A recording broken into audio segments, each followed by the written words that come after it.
Alright, welcome back everybody.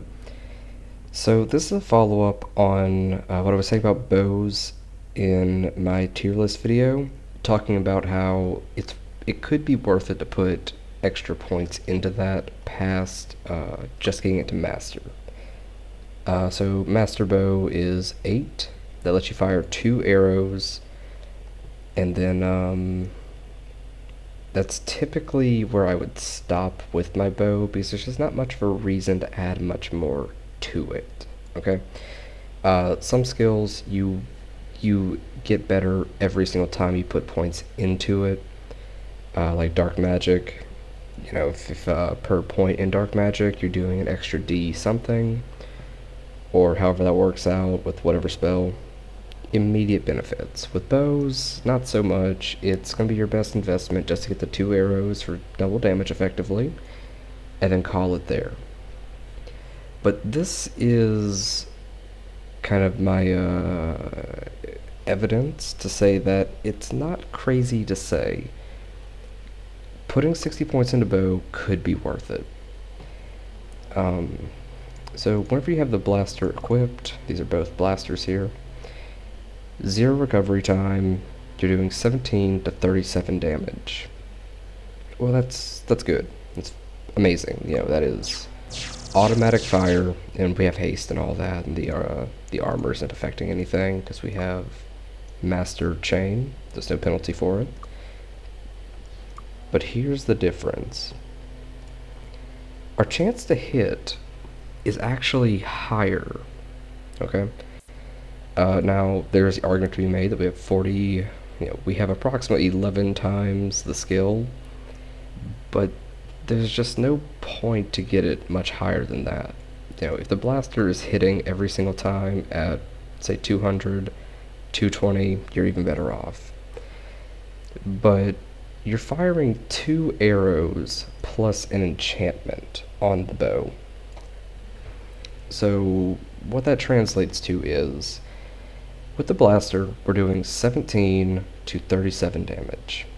Now, it's energy damage, so there's no mitigation for that on any monster except for maybe the reactor. Maybe. But even still, it's an easy monster. We don't need to worry about that. So taking that off, what we're actually looking at here, we're looking at 26 to 36? I think it's 36. 26 to 36 damage, okay? Now, that's a pretty, I'd call that a significant difference. We're losing 1 on the top end, that's not horrible. On the bottom end, we're getting a significant increase. But once you add in the fire damage, things start getting weird. Things have physical mitigation, a lot of things have fire mitigation or immune.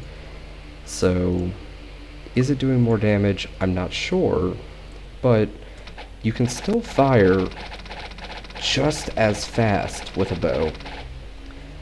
Obviously, it's not a perfect comparison because here we have 2 recovery time versus with the blaster we have 0, but the difference there is only 2 skill points, which is, several levels, but we'll get to that when we get to that. So that's just showing, you can fire the bow, which is actually firing effectively twice as fast, because you gotta remember, there's 2 arrows coming out. You're firing twice as fast for, depending on how you look at it, twice as fast for half the damage, or double damage in the same time. Mitigations are going to make this weird. I'm going to go and test this with some gold dragons eventually and have the whole proof of concept to see, are level 60 bows, just raw numbers in a vacuum, better than base level master blasters. I want to test this out with the Bow of the Dragon, which is best in slot effectively. I want to try it with Acid, because Acid Immune is rare. And I want to try it with Explosives, just to see how that works out. So that's my thoughts on that. It's a follow-up. I think it could be worth it to get Bow all the way to 60. And thank you all for watching. Hopefully I'll see you next time whenever I have my testing done.